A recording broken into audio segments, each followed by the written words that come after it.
E nada melhor do que fazer essa análise do que a pessoa do professor Emílio Sader, que gentilmente aceitou o nosso convite e hoje está aqui com a gente. É uma honra, né, para a gente ter a presença do professor Emílio Sader, que eu, inclusive, já o convido para participar, para vir para a mesa, por favor.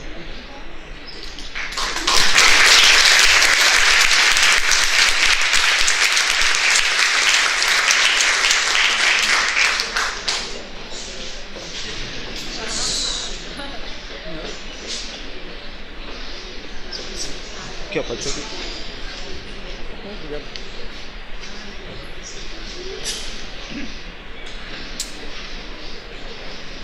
Então, nós vamos proceder do seguinte modo, pessoal. Eu vou fazer uma breve apresentação do professor. Eu tinha feito aqui uma série de informações, mas na conversa com ele, ele solicitou que não fosse tão extenso assim, que desse apenas algumas informações gerais, e ficaria um tempão aqui para poder descrever toda a sua trajetória, toda a sua história, toda a sua importância, né, do ponto de vista do ensino, do ponto de vista da construção do pensamento político, social, né, da sociedade brasileira, enfim, e outras sociedades. Então nós temos essa honra, pelo menos, de estar aqui no encontro da rede, o professor Emílio Sader, muito aguardado, infelizmente chegou a hora. Nós temos 1h15, então nós pensamos da seguinte forma: 40 minutos de fala do professor, e a gente vai abrir em torno de 20 a 30 minutos para o debate. Não mais do que isso, porque depois nós temos a assembleia da rede de estudos rurais, que necessariamente tem que ser feita hoje, para a gente poder mais tarde, então, ter aquela atividade cultural prevista que é alcançando na rede, né? Bom, rapidamente, então, o professor Emílio Sader possui graduação em Filosofia pela Universidade de São Paulo, mestrado em Filosofia pela Universidade de São Paulo e doutorado em Ciência Política pela Universidade de São Paulo. Atualmente é professor do programa de pós-graduação em Políticas Públicas e Formação Humana da Universidade do Estado do Rio de Janeiro. Nessa universidade coordena o Laboratório de Políticas Públicas, é presidente do Comitê Científico Consultivo do Programa MOST, da Organização das Nações Unidas para a Educação, a Ciência e a Cultura, a Unesco. Foi um dos idealizadores do Fórum Social Mundial e integrante do Conselho Latino-Americano de Ciências Sociais, onde dirigiu, acho que por 2 edições. Bom, eu acho que de maneira geral são essas as credenciais. Nós temos aqui inúmeras publicações, eu estava observando, mais de 64 livros publicados, fora artigos então a sua vasta produção bibliográfica. Inclusive nós temos, depois ele vai falar com mais propriedade sobre esse livro Caravana da Esperança, Lula pelo Nordeste, onde ele é o editor. São 4 livros, né? Se não me engano, Nordeste, Minas, Rio de Janeiro e o Sul. Então depois ele vai falar sobre isso também, o professor Emílio Sader, né? E é isso então, pessoal. Imediatamente eu vou passar então a palavra para ele, para a gente começar então a sua conferência.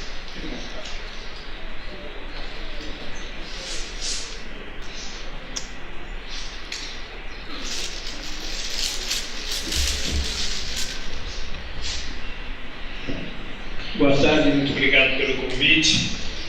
Parabéns por esse evento, pela representatividade do evento e também por fazer nesta universidade, que hoje é o centro de resistência à arbitrariedade de juízes e policiais contra a autonomia universitária no Brasil.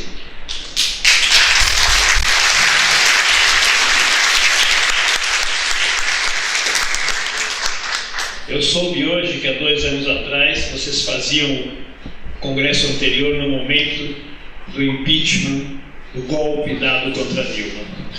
Vocês vão poder recordar que esse aqui se dá num momento não menos decisivo, né?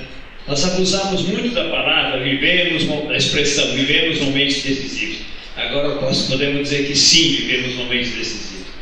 Daqui a 39 dias, no 5º domingo daqui até lá, nós vamos votar e vai ter desenlace a mais profunda e prolongada crise da história política brasileira. Vai mudar a forma da crise. Ou esse regime que está aí, através de alguma artimanha que não conhecemos ainda, consegue se perpetuar, ou nós conseguimos brecar a destruição, a catástrofe que eles impuseram ao país, em que a educação é uma de suas vítimas privilegiadas. Eu estou muito otimista, adianto para vocês, eu acho que nós temos todas as condições de derrotar essa ofensiva conservadora em outubro e começar em janeiro a reconstruir o país.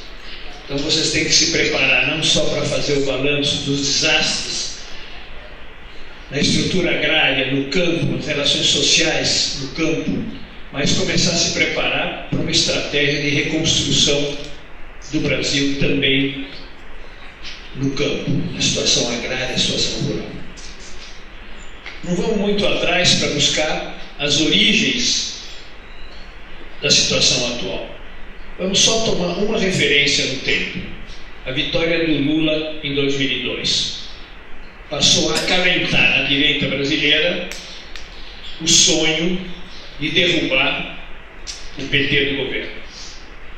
Perderam 4 eleições seguidas, tinham o risco de perder a eleição seguinte com o Lula candidato e escolheram o atalho do golpe. Não é preciso voltar às condições em que se deram o golpe, mas pelo menos é preciso pensar como é que ele foi possível em termos políticos. A vitória em 2002 se deu porque foi possível convencer a maioria da sociedade que o problema principal do Brasil não são os gastos do Estado e não é o ajuste fiscal. Por 3 vezes os brasileiros votaram nessa alternativa, uma vez no Collor e do Fernando Henrique, com a ideia de que os gastos excessivos do Estado é que desequilibravam a economia, as relações sociais, seria um grande obstáculo para o Brasil se modernizar. A população brasileira se deu conta que o ajuste não levou ao desenvolvimento econômico, não levou à distribuição de renda, ao contrário, produziu uma profunda e prolongada recessão, um enorme nível de desemprego. A vitória em 2002 foi possível, assim como todas as outras vitórias posteriores, porque a sociedade no seu conjunto se convenceu que o problema principal do Brasil é de caráter social. O Brasil era o país mais desigual do continente mais desigual do mundo. O problema do Brasil, então, central é a desigualdade, é a exclusão social, é a miséria, é a fome e assim por diante. Foi colocar esse fator como prioritário é que permitiu 4 vitórias eleitorais, em condições diferentes ao longo do tempo, mas vocês conhecem os dados sociais, sabem que o Brasil teve avanços os mais importantes da sua história no combate à desigualdade, à exclusão, ao abandono social.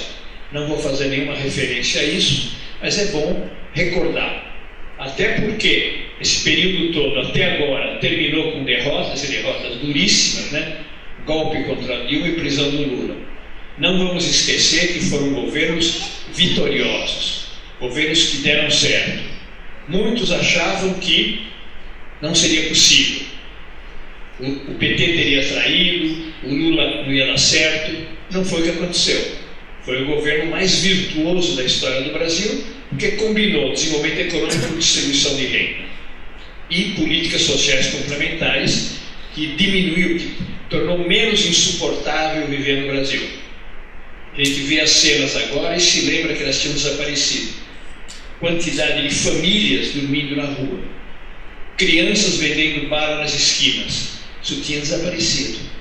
Um subproduto, um resultado de uma política de criação de uma rede social de apoio, ao mesmo tempo, criação de 22 milhões de empregos por carteira assinada e também aumento do salário mínimo ao longo de todo o tempo, 70% acima das. Bom, tudo isso produziu um período virtuoso. Quando Lula terminou o segundo mandato dele, ele tinha 80% de referências negativas na mídia, mas ele saiu do governo com 87% de apoio. Uma hegemonia absoluta de um projeto que estava dando certo, que tinha 3 eixos principais: prioridade das políticas sociais e não do ajuste fiscal, prioridade dos processos de integração regional e intercâmbio sul-sul, especialmente com a China, com os BRICS. Terceiro lugar, resgate do papel ativo do Estado, como indutor do crescimento econômico e como garantia de direitos sociais. Fenômenos similares aconteceram em outros 5 países da América Latina, fizeram com que nós tivéssemos aqui um processo de combate à desigualdade na contramão do que acontecia no mundo. Ao mesmo tempo em que a Europa destruía o regime mais solidário que ela tinha criado, o bem-estar social, e nós, ao contrário, melhorávamos, expandimos os direitos sociais da maioria da população. Esse processo começou a se reverter no mandato da Dilma. Não vou entrar em detalhes em relação ao que aconteceu. A Dilma fez um ótimo mandato em termos de políticas sociais, não só consolidou e expandiu a Bolsa Família, como aumentou a rede de proteção social. Grande parte do Minha Casa Minha Vida foi feito no primeiro mandato dela, além de, entre outros, a criação desse formidável processo de assistência de saúde chamado Mais Médicos. 60 milhões de pessoas não tinham atenção médica local permanente. Pior do que isso, para nós que estamos em universidades públicas, né? Os médicos formados em nossas universidades, os melhores cursos de medicina do Brasil, são as universidades públicas, terminam o seu curso e vão abrir consultório em bairros ricos para atender a população rica cobrando estudos, né? Olha onde é que estão os médicos produzidos pelos cursos gratuitos da nossa universidade e olha então as doenças do Brasil. Não queriam ir, não tem consultório, não tem estetoscópio, não tem coisas desse tipo, né? Vieram os médicos cubanos que não são melhores médicos do que os nossos médicos, mas tem mais que são melhores cidadãos. Sabem que médico é feito para cuidar do sofrimento das pessoas e foram lá. Hoje o Mais Médicos é atendido basicamente por médicos brasileiros, aqueles que diziam que a remuneração não era suficiente. Nós temos que repensar os nossos cursos de medicina, onde é mais difícil introduzir a política de cotas, né? Não é possível que a gente forme gratuitamente os melhores cursos de medicina do Brasil médicos que não vão atender o povo brasileiro. Fecho parênteses, o Mais Médicos tocou na ferida. Hoje ninguém, nem o prefeito quer que o Mais Médicos deixe de existir porque está atendendo a população. Então foram políticas sociais muito positivas. Teve erros econômicos e tudo mais, mas eu quero me fixar num resultado que foi muito simbólico. Um candidato como Aécio Neves, não vou qualificá-lo agora, todo mundo sabe as qualidades dele, teve mais de 50 milhões de votos. Pior, provavelmente ele teve 30 milhões de votos de pessoas beneficiárias das políticas sociais dele, de pobres, trabalhadores, né? Estou calculando grosso modo, mas não deve ser muito diferente disso. No centro-sul do Brasil ele ganhou por 2/3 a 1/3. Quer dizer, nós perdemos uma parte importante de beneficiários das políticas sociais. Por quê? Porque não houve um discurso de convencimento, de argumentação, para explicar que a vida das pessoas tinha melhorado por uma decisão política de governo. Vocês conhecem os argumentos aleatórios das pessoas, que Deus ajudou, eu me esforcei mais, etc. Tal. Essas pessoas dolorosamente estão sentindo agora, na mudança de governo, todos os retrocessos. Talvez tenham mais condições de pensar por que tinham melhorado. Mas a situação dolorosa é que a vitória da Dilma foi por margem muito pequena e uma parte importante de setores populares votou na direita. Isso já prenunciava o clima que a direita explorou e que levou ao golpe articulado em 3 eixos fundamentais. Primeiro, um congresso eminentemente financiado por financiamento privado. Odebrecht disse expressamente que ela financiou a eleição de 150 deputados federais. O maior partido do Congresso é Odebrecht.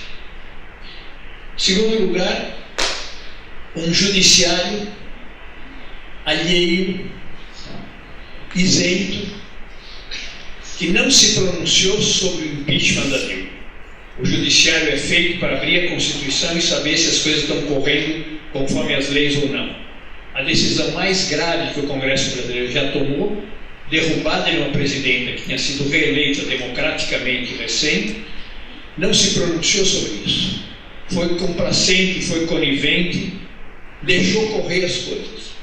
E um setor judiciário, ao contrário, participaram ativamente da ideia de desqualificação da política, da ideia unilateral de ataque à corrupção, supostamente de alguns dirigentes políticos que são seus adversários políticos.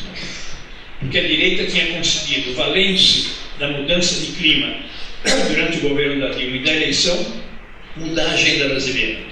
Convencer em algum momento a maioria dos brasileiros que o problema brasileiro é a corrupção, não é a questão social. E a corrupção ligada ao Estado, eles querem desqualificar o Estado. Não podem elogiar o mercado, então aproveitam para desqualificar o Estado. A ideia do Estado mínimo, que é o seu objetivo, né? Não lhes interessa a corrupção ligada ao HSBC, todas as corrupções de corporações privadas. É destacado do Estado e, mais diretamente, aqueles que foram agentes de políticas com as quais eles não estão de acordo, nesse caso, Lula, Dilma, PT em geral. Então, criaram um clima que, cada vez que uma força política ganha, primeiro ela consegue conquistar a maioria da opinião pública do seu ponto de vista. Eles conseguiram desviar para esse tema. 2015, 2016, 2017 foram esses que 2017 começou uma certa virada. Agora, a modalidade que eles conseguiram para dar o golpe, a modalidade institucional, significava empossar o vice-presidente. Confirmando que se tratava de um golpe, ele colocou em prática o programa da oposição, derrotado 4 vezes, e não o programa no qual ele era vice-presidente. Configurou então a ideia de golpe. Esse modelo econômico, a única maneira de chegar lá era através de um golpe. Tanto assim que o seu grande feitor, o seu grande responsável, é candidato a presidente da República e tem 1% de votos.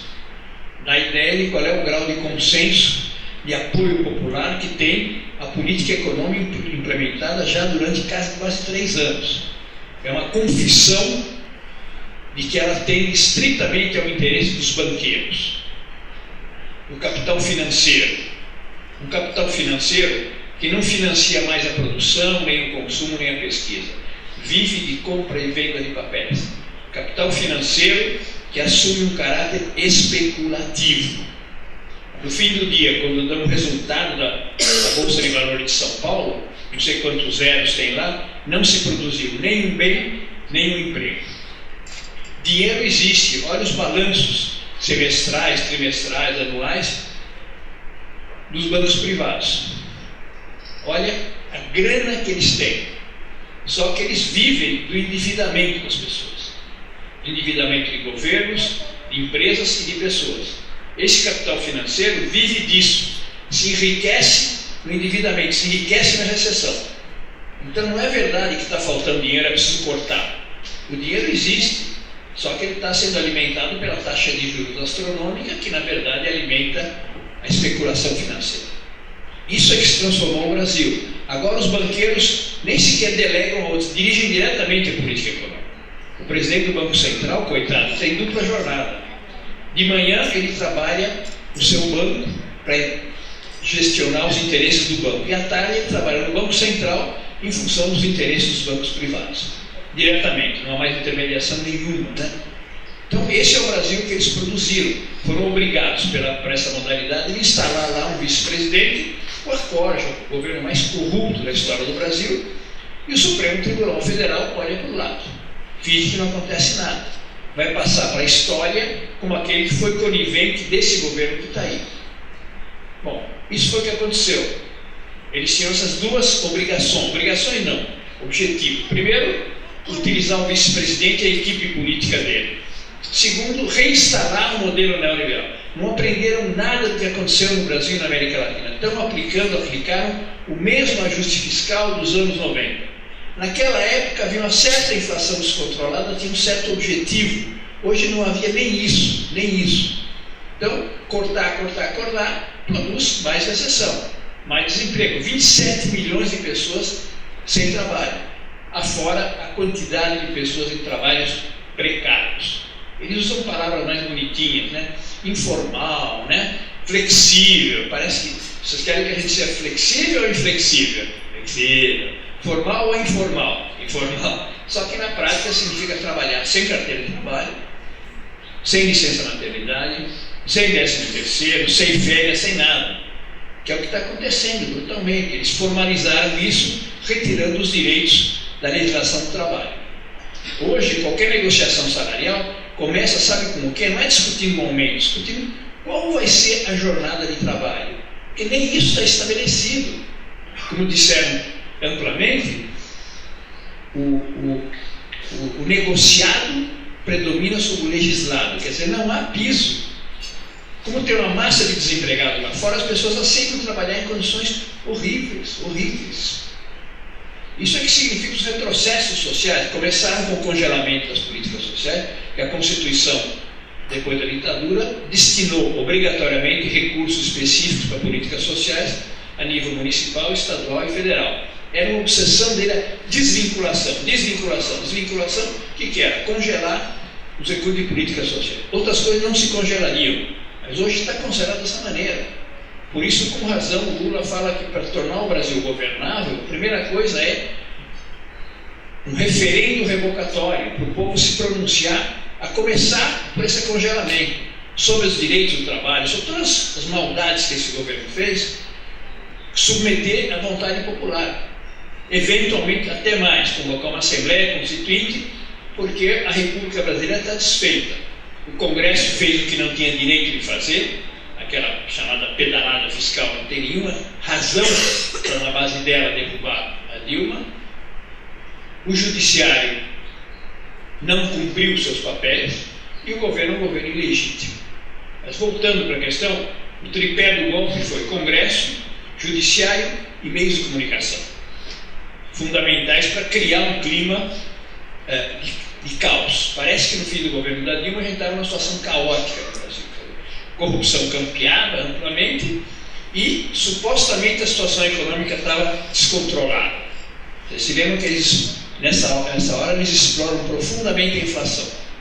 A ideia de que a economia está descontrolada, que no futuro a perspectiva é pior, que os gastos do Estado é que levam a isso. Os meios de comunicação têm um papel, né? Toda essa reportagem de TVs locais vão na porta do supermercado e pega uma dona de casa saindo e fala: os preços estão mais altos ou estão mais baixos? A cenoura está mais cara ou está mais barata? Vamos falar que está mais cara, né? E exploraram esse clima, juntaram esses dois temas, corrupção e descontrole econômico, deram um golpe, só que nós conseguimos reverter isso. Era uma situação trágica, dramática, né? Que o Brasil vivia. Desproteção total da massa da população. Desproteção em relação não só aos direitos trabalhistas, das políticas sociais. Cortar a Bolsa Família é uma crueldade inócua. Não é economia nenhuma no orçamento, né? Frequentemente é o leite das crianças. Mas aquele símbolo que a direita instrumentalizou, que era um incentivo à preguiça, a não trabalhar. Que é tudo mentira, absolutamente. Aquilo é um cumprimento trabalhar, né? Mas, de qualquer maneira, a ideia parece que metia a mão na bolsa da madame para dar para eles, né? Então, uma ideia de vingança social, de crueldade social, de exclusão social, né?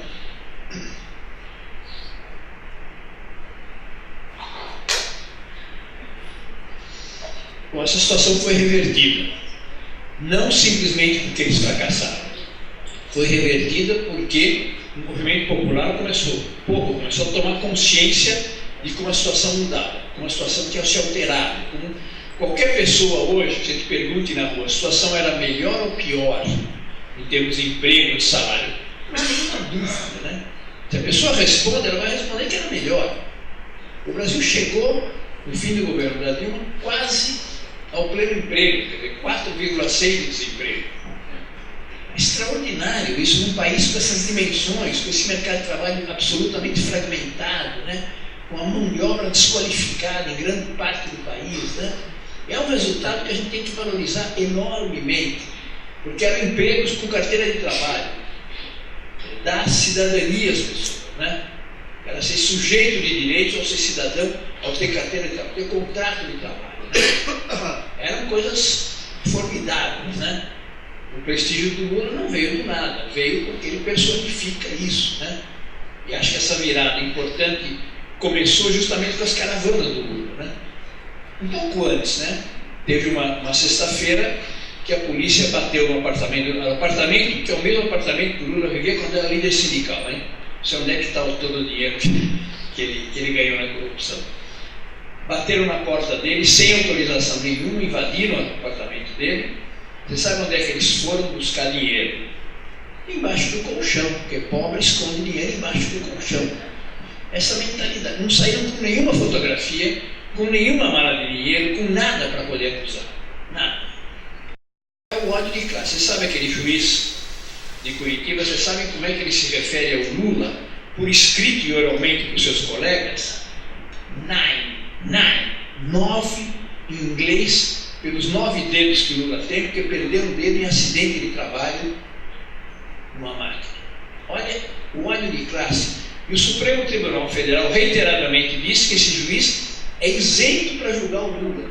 Ele não é acusação, ele é o juiz que decide se as acusações são reais e qual é a pena do Lula. Condenou o Lula, sabe há quanto? 9 anos e meio, achando que com isso desmoralizava o Lula. Mas remetendo diretamente para um acidente de trabalho em um imigrante nordestino da famosa família Silva, que saiu do mais profundo da miséria do Nordeste, que só tomou café com leite aos 7 anos de idade pela primeira vez, desceu 13 dias de caravana de pau de arara, que foi engraxado, que foi ao Cigói. Esse cara que fez essa carreira toda é tratado dessa maneira por esse juiz. É um ódio de classe. Esse cara é considerado pelo judiciário isento. Tem algum sentido a palavra de isenção? Aquela ideia que o juiz tem um ponto de vista que você nunca sabe. Você sabe perfeitamente o que vai ser. Essa farsa do triplex, que foi desmontada de todo lado, quer dizer, nunca foi dele. Se entrou lá dentro, se viu que não era nada do que se descrevia. Não tinha que ver com a Petrobras, portanto não devia estar sendo julgado na Lava Jato. O próprio juiz confessou que não tem provas, tem convicções. Que direito é esse que é julgado por uma dimensão subjetiva, que é a convicção, e não por provas objetivas? É uma farsa. Todos que falam por aí, não, mas o Lula está condenado. Mas está condenado com que processo? Qual é a validade desse processo? É a maior farsa jurídica montada na história do Brasil, que tem a ver diretamente com a tentativa de invalidar que o Lula volta a ser presidente do Brasil. E se deu essa circunstância que a gente conhece, né? As pesquisas eleitorais que colocam o Lula como favorito. Não como pessoa, não é o PT, né? É um projeto de país que deu certo. E agora um projeto de país que deu radicalmente errado. Não há um índice que possa mostrar que tenha valido a pena implementar essa política econômica, né? Uma recessão profunda e prolongada, desemprego desvairado, país desmontado. Quer dizer, é um crime vender patrimônio público pré-sal produzido pelo conhecimento científico de engenheiros brasileiros, uma inovação mundial, vender a preço de banana para a empresa estrangeira. E nisso vai embora, inclusive, os 10% que estavam dirigidos, 7% para a educação, 3% para a saúde. É um crime contra o palestinense, tem que ser julgado. Isso talvez não seja possível recuperar. Vendeu a preço de banana, vendeu a preço de banana, né? Outras coisas é possível revisar. Mas eles fizeram isso com o patrimônio público, com os direitos dos trabalhadores, com as políticas sociais. Então é o governo mais desastroso da história do Brasil. Por isso, chega nas eleições e não tem um candidato que tenha uma possibilidade de vitória, e aqueles que têm algum eleitorado a mais são obrigados a se identificar com esse governo e com essa política econômica. Isso é um freio absoluto para crescer. Então é por isso que nós estamos numa circunstância, há alguns dias eu sou otimista, porque a gente está configurado uma derrota da direita. Não é só porque a gente está otimista, estamos unidos, é porque eles estão pessimistas. Não conseguiram nenhum candidato que representasse a rejeição da política, que era tudo que eles conseguiram disseminar. Tentaram vários candidatos de fora da política, não conseguiram. Todos os que tem aí são velhas raposas da política. Entre Alckmin, Álvaro Dias e Bolsonaro, são todas velhas raposas da política, né? Mesmo a extrema-direita é uma extrema-direita muito limitada em termos de apoio popular. É grave. Pela primeira vez na história brasileira nos damos conta que a extrema-direita veio para ficar. Antes era uma coisa mais folclórica, ela veio para ficar. Agora, ela não tem capacidade de expansão do Trump, do Brexit, da Le Pen, não. Por quê? Porque nesses lugares a direita se apropriou do tema do emprego, que a social-democracia tinha abandonado, e usaram de maneira discriminatória, para mostrar que o emprego norte-americano está em risco por causa dos mexicanos, o inglês por causa dos exilados de imigrantes árabes, os franceses por causa dos argelinos e tal. Mas eles tiveram ganharam setores populares em grande medida porque incorporaram um tema que é provavelmente o tema social mais agudo do mundo atual, que é o tema do emprego. Aqui no Brasil não. É muito grave que em alguns estados o Bolsonaro, em Brasília, é a maioria. Meu Deus! O lugar do funcionalismo público brasileiro é gravíssimo, né? Em outros lugares que tem uma votação alta, né? Agora não tem possibilidade de ganhar, e a direita está em palcos e aranha com isso. O Alckmin, depois de governar São Paulo, tocando mais São Paulo tanto tempo, tem um apoio irrisório, 4, 5%, né? Então isso é uma situação difícil, por quê? Porque se polarizou fortemente na cabeça das pessoas o que foi o governo do PT e do Lula em particular e o que é o governo deles. Essa está na cabeça das pessoas. Isso está levando à derrota deles. Isso tem todas as possibilidades de a gente ter uma vitória em outubro. Dia 7 ou 3 semanas depois, nós podemos estar na iminência de derrotar, pela primeira vez na América Latina, uma contraofensiva da direita. Na Argentina é mais complicado, no Equador é mais complicado, no Brasil nós podemos reverter, que vai ser fundamental para o Brasil e para a América Latina. Aqui eu não vou fazer os elogios de um partido, nada disso. Quem personifica isso é o Lula ou quem o Lula indicar. Nesse mecanismo de transferência, que agora ficou meio configurado, que vai se dar, é a expectativa, é a única possibilidade hoje de frear o desastre que eles impuseram ao Brasil, em todos os lugares, especialmente em educação e trabalho, então, inimigos prioritários deles, né? Mas em geral, patrimônio público, ciência e tecnologia, tudo que tem a ver com conhecimento, que tem a ver com direitos sociais, tudo isso foi vítima duríssima desse governo. Então nós estamos num momento decisivo realmente, né? 39 dias do primeiro turno, pouco mais do segundo turno, mas é um momento da gente sair a convencer as pessoas que não estão convencidas que é preciso derrotar esse governo. E não só derrotar a presidente da República, é preciso derrotar o parlamento. Provavelmente é mais fácil propor às pessoas votarem no número do partido do que no nome. Vocês imaginam a massa da população que vai naquela situação tensa de entrar naquela cabine, bota o número lá, aparece o candidato, confirma. Governador, número do candidato, confirma. 2 senadores. Depois tem que marcar 4 números de deputado federal, 5 números de deputado estadual. É melhor votar no número da legenda. Cada um define o seu partido e propõe que seja esse, 13 ou o que seja, mas para garantir, porque eles fizeram, uma das coisas piores que eles fizeram foi diminuir o tempo de campanha eleitoral. Eles mesmos legislaram em conta própria, tendo menos tempo de campanha. Quem já é parlamentar, quem já difundiu o seu nome, quem já criou uma clientela, tem muito mais chance de se reeleger. Então um congresso que unanimemente é conhecido por ser o pior da história brasileira, tem boa chance de se reeleger. Enquanto que o prestígio, por exemplo, no caso do PT do Lula, se associa ao 13. É mais fácil votar provavelmente no parlamentar pelo número do que vai votar na legenda, vai votar em alguém em particular. Não estou dizendo para nós, não tem problema nenhum de apertar, porque nós manejamos celular e computador sem nenhuma dificuldade. A massa da população não. Uma enorme quantidade de pessoas deixa de votar em deputado estadual e federal. Por confusão, porque não tem o número, porque não dá certo, porque chega lá já cansado, então, e fica aquela tensão que está lá fora, acho que está esperando. As pessoas não estão submetidas a essa circunstância, a maioria das pessoas, né? Então, provavelmente, para renovar o parlamento, pode ser que seja mais fácil esse negócio. Mas não é isso. O principal é convencer que o Brasil pode dar certo. Nós passamos a ter vergonha de ser brasileiro. A imagem do Brasil no mundo, que era a melhor possível, passou a ser a pior possível. As viagens do... Bom, eu fui a Brasília no dia 15, o Palácio do Planalto você não chega nem perto, todo militares cercando. vai no Jaburu, além dos militares, tem arame farpado, parece um carandiru.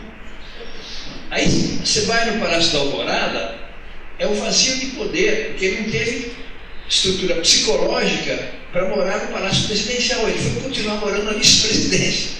Então, eu acho que o Lula tem mais poder na cela de Curitiba do que ele lá em Brasília, porque esvaziou de tal maneira aquilo que o Brasil está ao Deus dará. O voto hoje para deputados é um voto patriótico, é um voto nacional, é um voto de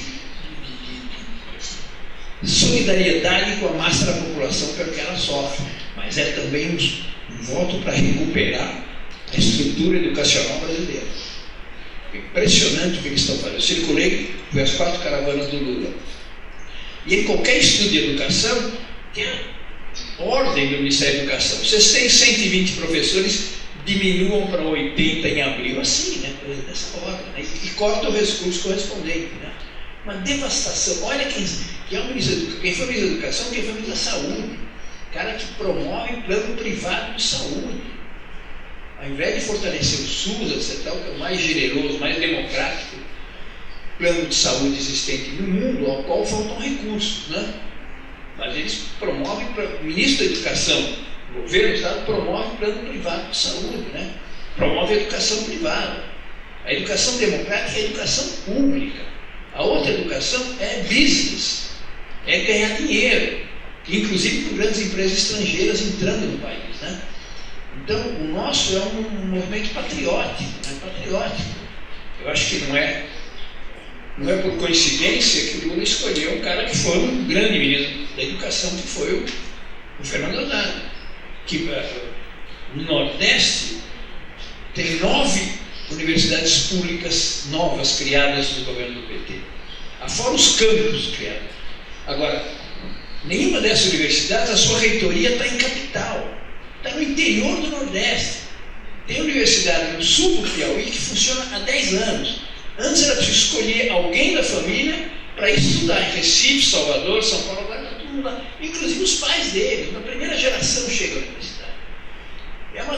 É muito pouco do que a gente queria e quer, mas é um processo de promoção social extraordinário. Por isso que o Nordeste é isso que está aí, né?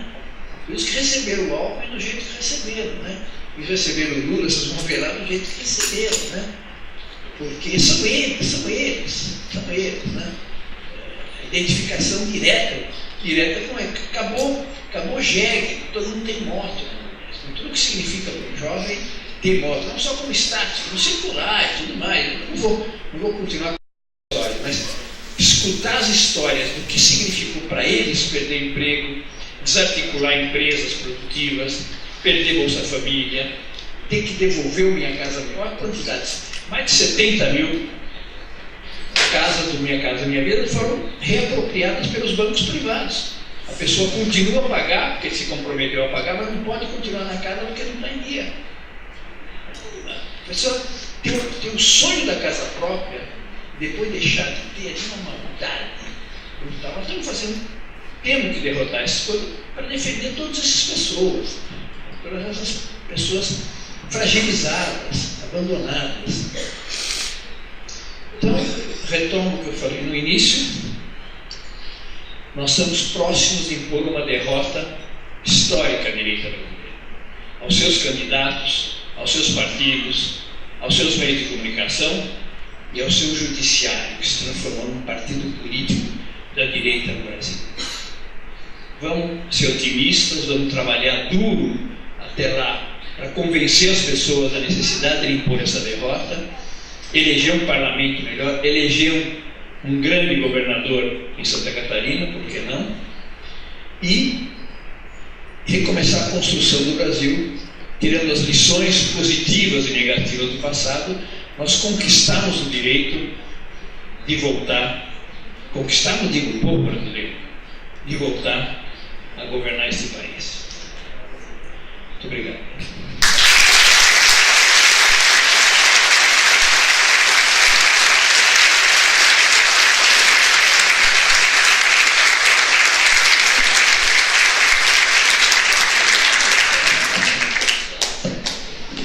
Muito bem, obrigado, professor.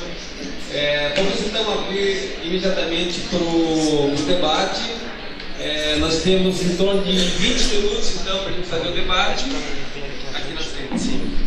A ideia, então, a gente abrir para 3 ou 4 falas, pedindo encarecidamente que as pessoas sejam objetivas, né, de preferência já indicando a sua pergunta, o seu questionamento sobre a professora Elissália, e permitir uma ou duas rodadas, se possível, então, de perguntas.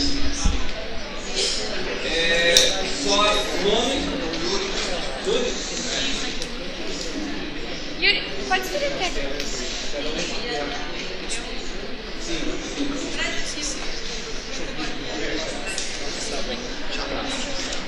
Pode chegar, não. Você tem que vir aqui na frente, por favor, que estão filmando.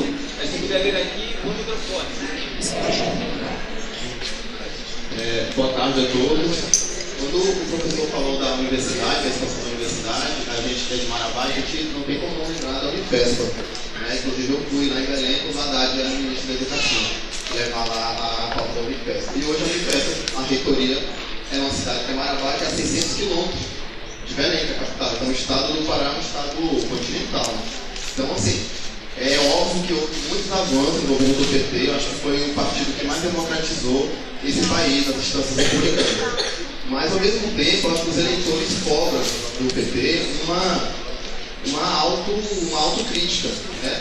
Por exemplo, o Henrique Meirelles foi indicação do Lula, né?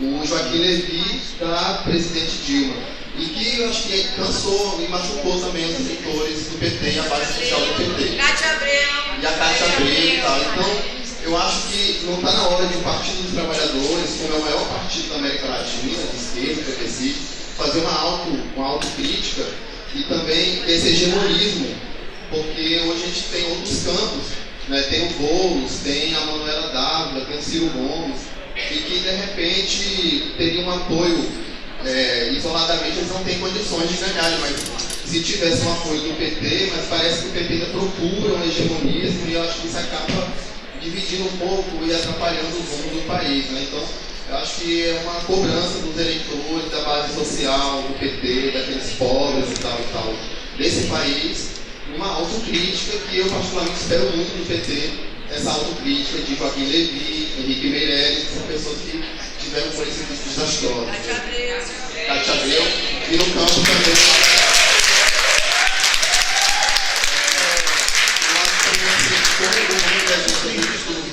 Acho que para a questão agrária, ainda mais para quem é, sobretudo da minha região, também, né, como o agronegócio foi o governo que mais teve investimento no agronegócio no governo do PT, inclusive mais do que no Fernando Henrique Cardoso. Obrigado.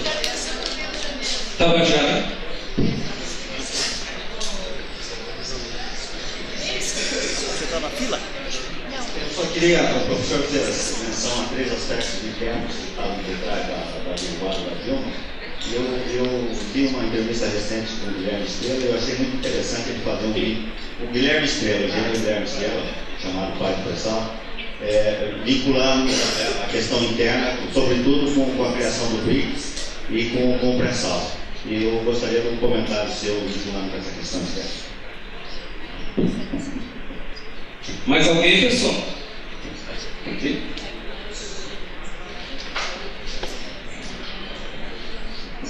Professor, eu queria trazer algumas informações sobre o resultado do golpe no campo. O Carlos Walter, lá do Rio de Janeiro, ele fez uma análise por períodos, porque esses 3 últimos anos, desde 2015, quando a Dilma reassumiu a presidência, mas não pôde governar, né? De 2015, os assassinatos subiram para 50, que eram na faixa de 30. Em 2016 foram para 61. Em 2017, 71. O Carlos Walter fez o seguinte análise. No primeiro governo Lula, a média anual de assassinatos no campo era de 47. No segundo governo do Lula, foi para 28. No governo da Dilma, foi para 33. E a partir de 2015, a média anual de assassinatos no campo foi para 60. Quer dizer, o resultado do golpe se vê em números no campo de uma forma muito clara. Como, por exemplo, também os conflitos no campo onde houve algum tipo de violência. No primeiro governo Lula, a média anual de conflitos no campo onde houve violência foi de 717. No segundo governo Lula, ficou em 580. No governo da Dilma foi para 733. E nesses 3 últimos anos, foi para 946. Quer dizer, há um aumento da violência no campo totalmente incontrolável, porque o agronegócio é que manda e domina e quer ser o hegemônico nesse país.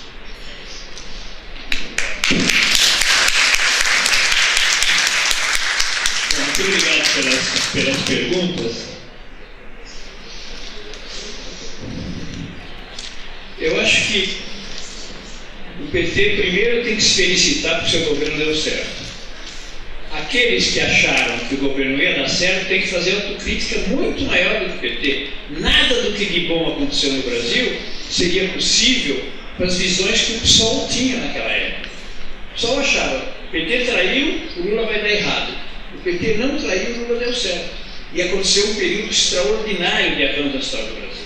Então, a primeira autocrítica tem que ser daqueles que não acreditavam que tudo isso fosse possível. O PT tem que fazer autocrítica, sim. Agora, não é individualizada. O Henrique Meirelles foi presidente do Banco Central e a política econômica do PT no seu conjunto foi correta. Ela foi de desenvolvimento econômico com distribuição de renda. Também não queria que tivesse o Henrique Meirelles, agora ele é ministro da Economia, ele manda na economia. Outra coisa é a Dilma ter colocado um cara para fazer a política econômica e ter implementado um ajuste fiscal desastroso.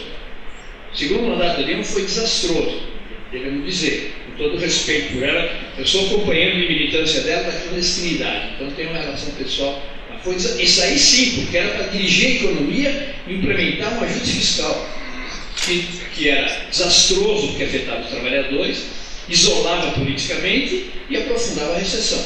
Isso é uma coisa, isso o PT foi frontalmente contra. Então não é questão da individualização, por que está tal pessoa, tal pessoa. A questão do agronegócio é gravíssima, uma herança pesada, recebida de antes, que se implementou e que hoje tem um papel importantíssimo na economia brasileira, e no comércio exterior brasileiro. Não é uma coisa que se possa abolir. Então vocês têm que ter alternativas para isso, mas é uma questão de peso econômico. Grande parte do que a China compra do Brasil é soja. Então criou um mecanismo de atar nessas coisas, de dependência, que é grave, que não é fácil de se desfazer. Agora tem que se propor uma maneira de reverter isso. Que não é somente abolir, não existe abolir. A quantidade, o peso que tem isso na economia é enorme. É errado, é ruim, eu estou totalmente de acordo com vocês. Mas o Lula representa, olha, o Boulos é um cara extremamente qualificado, não só qualificado politicamente. Tem uma trajetória pessoal, ele é formado em filosofia, como eu, na USP, ele dá aula de psicanálise, fez tese de psiquiatria, militando. Por que ele tem 1% dos votos? Porque nesse momento a polarização é entre o Lula, o projeto do PT, e a direita. Pode ser que no futuro ele tenha um papel importante, mas ele não está nem preso às análises erradas do PSOL, porque tem uma posição muito mais simpática, próxima do PT e do Lula.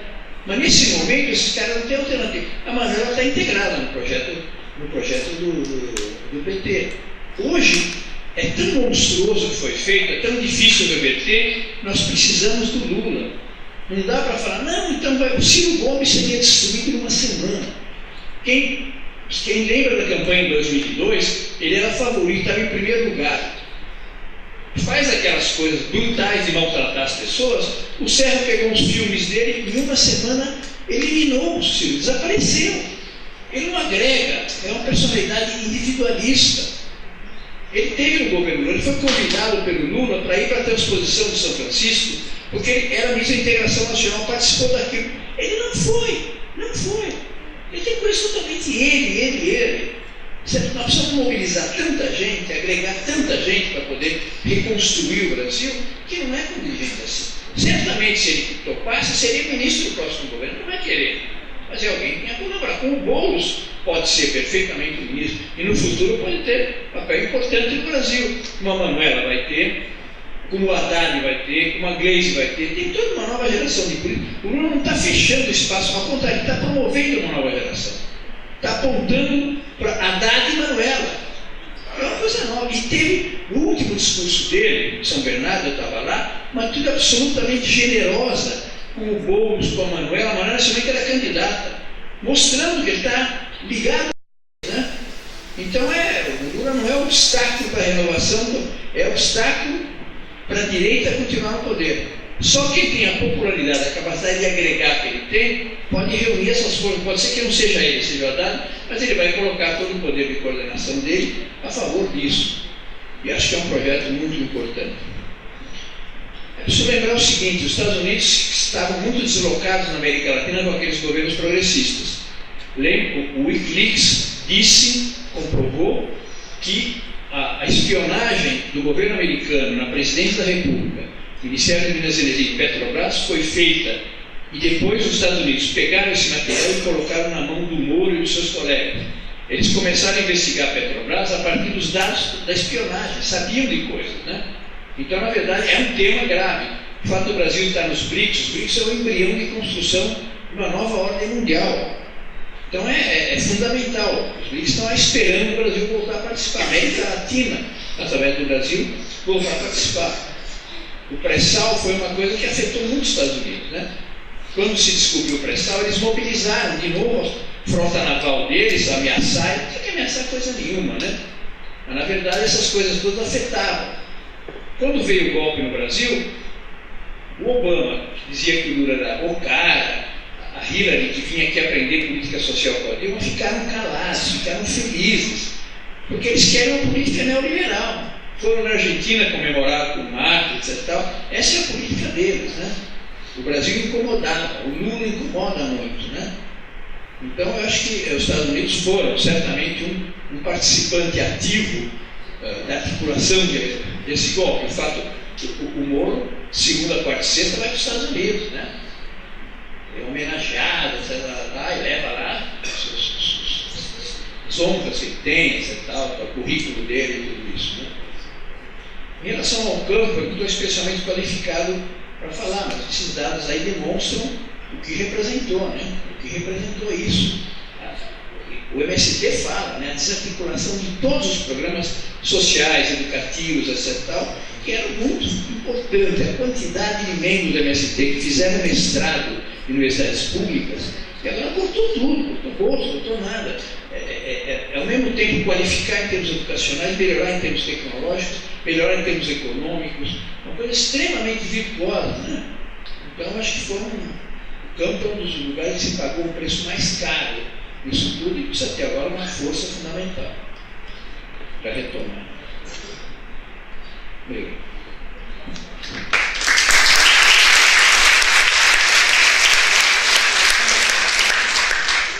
Pessoal, temos mais uns 10 minutinhos, podemos aqui para mais umas 3 perguntas.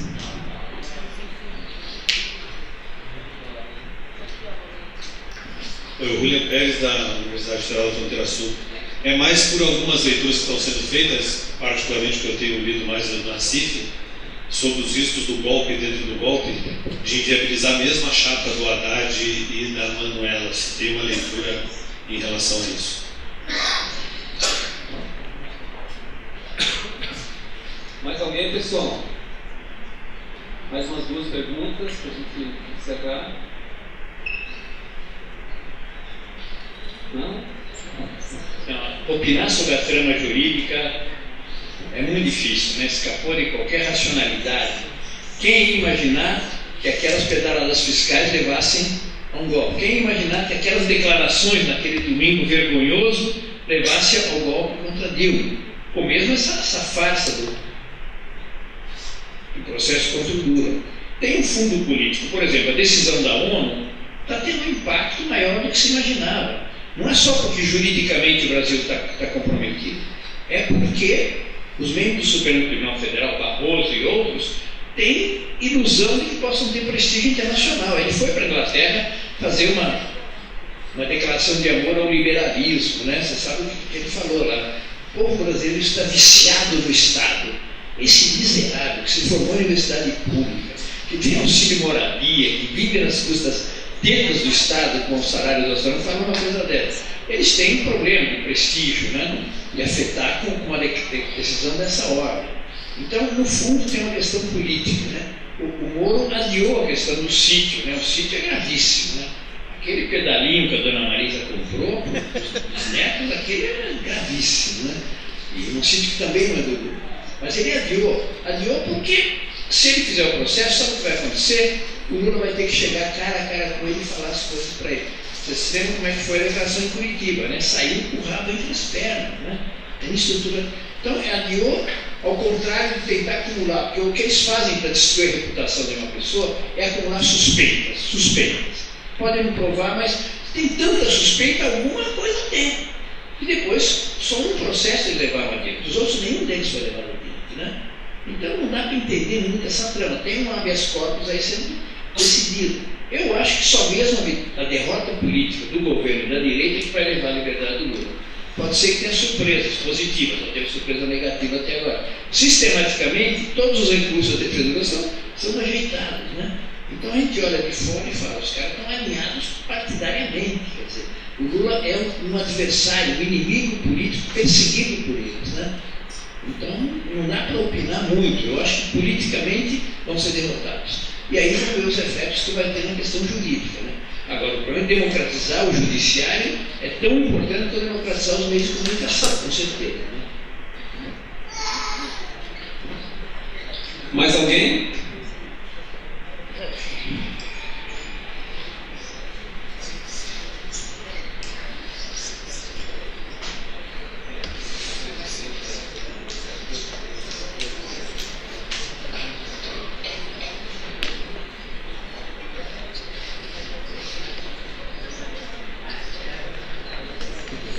Boa noite, obrigado, professor. A gente está precisando de uma dose de otimismo, apesar de... Mas, em todo caso, Sérgio Sauer, da Universidade de Brasília, 2 ou 3. Os argentinos costumam dizer: vamos deixar o pessimismo para tempos melhores. Bueno, vamos. Cenários eleitorais. Amanhã é a decisão do TSE. Quais são os cenários? E aí nesse pergunta, eu sei, é difícil, mas derrotamos, ganhamos. Em termos eleitorais, o que isso significa em termos de cenários, essa pergunta? Eu acho que o fenômeno, se é possível chamar assim, do nazi Bolsonaro, acho que a gente tem que incluir nas nossas análises em termos de o que isso significa para a sociedade brasileira, para o sistema político e relações de poder. Essas são as questões. O quadro eleitoral está mais ou menos configurado, com 2 variantes em aberto. Primeiro, se houver segundo turno, quem chega pela direita? Hoje, a direita está em pânico porque o Bolsonaro nem tem mais chances. Digamos que todo mundo que vota no Bolsonaro votaria no Alckmin. Nem todo mundo que gosta no Alckmin votaria no Bolsonaro. Bolsonaro é mais difícil para a direita fazer triunfar do que eventualmente o Alckmin. Só que nós temos que estar acostumando com o tempo de televisão, o que ele vai falar. Ele vai falar na televisão que ele falou no Nordeste, que ele vai recuperar o São Francisco, vai recuperar o Tietê. Meu Deus, barbaridades que ele tem a falar. Não sei se vai se dar bem com tanto tempo de televisão. Então, essa é uma variante fechada. A outra, essa cabeça de chapa vai ser o Lula ou vai ser o Haddad. Acho que o que ficava em aberto é a possibilidade de transferência. Eu hoje acho que está configurado no 5. Nas pesquisas aparece o Haddad, mas não com o Lula, não com deixando de ser candidato, né? A direita fica, mas o Haddad tem 4%. Alguém tem alguma ilusão que por essa viagem do Haddad no Nordeste, e que o Haddad tem 4%, no momento em que o Lula, inviabilizado, diga é o Haddad, a transferência vai ser enorme. Até porque o Ciro não cresce. mesmo quando o Lula não aparece na candidatura, o Boulos não é lá nada.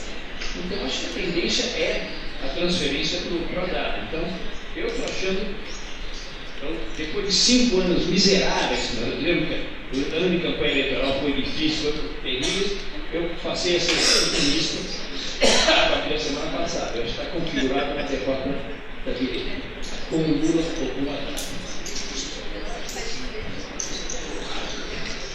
Bom, eu vou fazer uma pergunta também, aproveitando já os últimos minutos, porque o professor Emir sabe, embora ele tenha dito, né, que não tem essa inserção, esse conhecimento em relação às temáticas culturais, né, mas essa análise de conjuntura justamente ela foi feita no sentido de a gente poder fazer as interfaces entre as nossas temáticas do campo com as temáticas que envolvem a sociedade, os problemas estruturais da sociedade brasileira, onde a gente está inserido, e a gente sabe que tudo que representa o rural do campo na sociedade brasileira, nossas raízes, tem muito a ver com o que aconteceu e o que acontece ainda no campo, né? Então, assim, no certo sentido, há uma expectativa. Nós temos aqui pesquisadores, docentes, estudantes, profissionais de setor público agrícola, ONGs, as mais diversas instituições públicas, enfim, né, vinculadas ao campo brasileiro, das universidades federais do Brasil. E a rede de estudos rurais, ela justamente é tributária, ela é herança de um conjunto de ações que foram feitas ao longo da nossa história recente, do ponto de vista dos estudos rurais.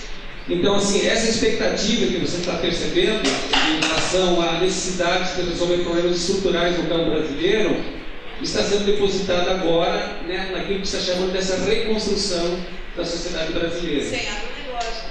Então justamente que eu queria chegar um pouco, né? Porque nós temos esse otimismo, eu também sou otimista, eu acho que nós somos, num conjunto, talvez mais pessimistas do que otimistas em relação a esses últimos anos acontecidos. Obviamente, esses últimos 3 anos, o retrocesso foi profundo em diversas conquistas que nós tivemos recente, mas, assim, mesmo os dados estatísticos têm mostrado para a ciência agropecuária que nós tivemos, nos últimos 10 anos, uma concentração de terra no Brasil.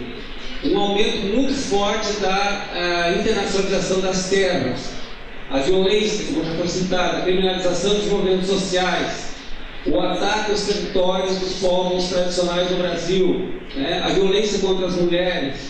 Então nós temos, na verdade, problemas estruturais da questão agrária, a reforma agrária ainda não resolvida, do ponto de vista dos movimentos sociais.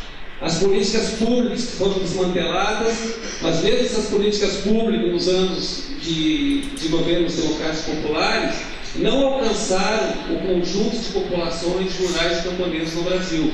A gente, pelas avaliações que nós temos feito no evento, né, a gente sabe que muitos dos recursos públicos aplicados para o setor rural ainda foram acessados pelas unidades produtivas familiares mais consolidadas economicamente, principalmente no eixo Sudeste e Sul. Então temos que avançar nas conquistas que foram feitas. É claro que nesses últimos 3 anos os processos foram gigantescos, né? Então, assim, a minha pergunta vem nesse sentido. Essa reconstrução vai significar efetivamente a resolução de problemas estruturais, a gente tocar efetivamente, fazer a reforma de problemas que são estruturais na sociedade brasileira, entre elas a questão que envolve a reforma agrária, que envolve então justamente porque a gente sabe hoje que as populações dos povos tradicionais estão na luta, na resistência, inclusive não são os movimentos sociais tradicionais do Brasil hoje que estão na frente do movimento da luta, então justamente povos indígenas, mulheres que estão reivindicando, que estão buscando a visibilidade diante da invisibilidade enfrentada historicamente nesse país, né? Então acho que esse grande dúvida, esse questionamento que a gente tem, bom, diante de um novo governo, que a gente espera que seja depositado a partir de Lula e dessas alianças da esquerda que a gente está apostando nisso, em que medida efetivamente que a gente vai avançar no sentido de fazer reformas estruturais para o campo também. Bom, acho que a ambiguidade da política rural, agrária no governo anterior estava expressa nos 2 ministérios, né? Ela se transformou trágica quando desapareceu um deles, né? É o domínio total do agronegócio. O que eu tenho a dizer politicamente pela convivência com o Lula e pela convivência com o MST, que está muito mais valorizada a questão que é a economia familiar, que produz 70% dos alimentos da mesa do brasileiro. É uma coisa que tem que ser uma referência fundamental para pensar a sociedade no seu conjunto. A própria relação do Lula com o MST demonstra como o Lula se aproximou muito mais do MST, o MST é muito mais do Lula. Agora, a questão do agronegócio continua com um enorme problema. Como encarar essa questão? Eu acho que vocês têm que pensar alternativas a propor. Que não é abolição, não é falar, vou abolir a Rede Globo de televisão. Não, mas tem que regulamentar, diminuir, tal. Mas não existe essa coisa de abolição. É uma coisa mágica. Vou abolir o agronegócio no Brasil, é uma coisa mágica. Tem que pensar tendencialmente, qual é a política tendencialmente que muda essa estrutura. Como pode, ao longo do tempo, ter uma política de propriedade rural, democratização da propriedade rural, da reforma agrária, que vai diminuindo ao longo do tempo o peso para o negócio. Isso é politicamente que é possível fazer. Agora, tecnicamente, especificamente, vocês têm que propor. Não basta só fazer a crítica, partindo dessa estrutura, como se desarticula esse poder hegemônico do agronegócio no Brasil.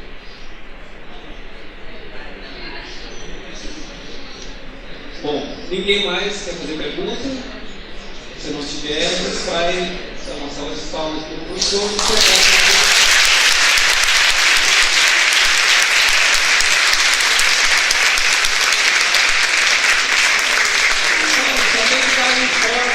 Informe em relação agora à continuidade. Nós temos aqui nesse auditório